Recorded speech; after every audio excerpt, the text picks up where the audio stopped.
জীবন আমাকে এমন পর্যায়ে এনে দাঁড় করিয়েছে, এখন মনে হয় ভালো থাকার জন্য স্বাচ্ছন্দ্যের চাইতে সুখটা গুরুত্বপূর্ণ। জীবনে যে মানুষটাকে চাইছি তার বিলাসবহুল জীবনধারার চাইতে কতটুকু বিলাসিকতায় যাপন করছি তা গুরুত্বপূর্ণ। যে মানুষটার জন্য অতীতটা অতীব সুন্দর ছিল, সেই মানুষটির অনুপস্থিতিতে তার উপস্থিতিটা কতটা সুন্দর করে স্মৃতিচারণ করছি সেটা গুরুত্বপূর্ণ। আমি এবং আমার বান্ধবী একজন মানুষের সাথে টানা ৮ ঘন্টা কথা বলেছি, গল্প করেছি, তাকে শুনেছি, নিজেকে শুনিয়েছি।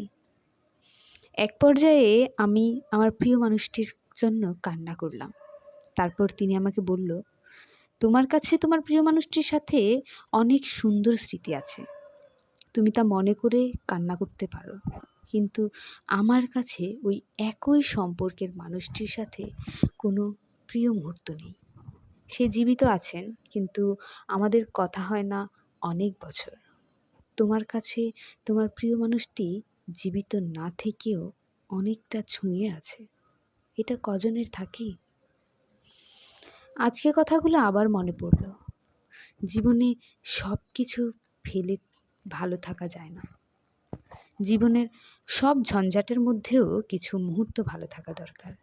সবচেয়ে বড় বিষয় হচ্ছে, আজ যে বেঁচে থাকব তার যেমন নিশ্চয়তা নেই, আজ মরে যাব তারও নিশ্চয়তা নেই।